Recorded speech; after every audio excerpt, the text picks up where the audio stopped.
Umar ibn al-Khattab radiallahu anhu. Can anyone tell me how he passed away? He was stabbed while he was leading the prayer. Alright, he was stabbed while he was leading the prayer. The narration goes on to tell us that Umar radiallahu anhu has this big open wound. He has literally a hole in his stomach. And he's lying there and he's bleeding out and he's fading in and out of consciousness. And then while he's in that state and in that condition, he hears the call, the adhan for prayer.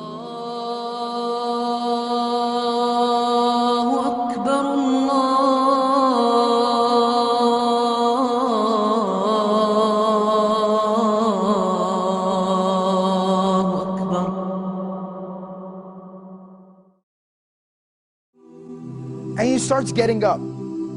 Everyone around him is like, oh, wait a second, where do you think you're going? He says, I have to go pray the adhan. I have to go and pray, it's the adhan. And he said, you're dying. You have a hole in your stomach. What do you mean you're going to go pray?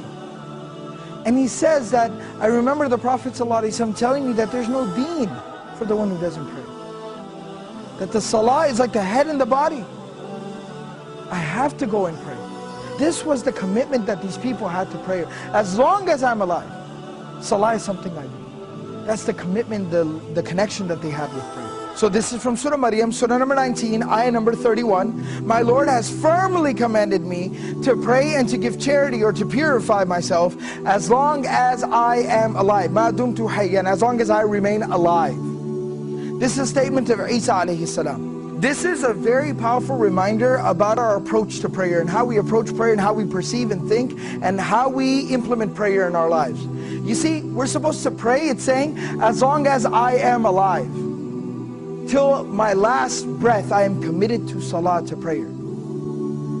Now what does that exactly mean?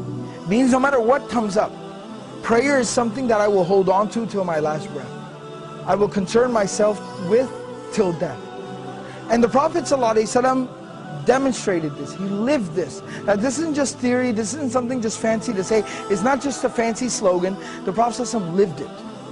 You know, about a week before the passing of the Prophet ﷺ, he fell very ill. He became ill. And the Prophet ﷺ was incapable of standing up and even walking on his own, very soon after. So the Prophet ﷺ, what he did, Prophet ﷺ would send for two Sahaba, they would come to his home and they would carry him, he'd put his arms around their shoulders and they would literally carry him to the prayer like this. But he'd still go for prayer in this condition. He'd still go to pray like this. Teaching us, prayer is something we do till our last breath.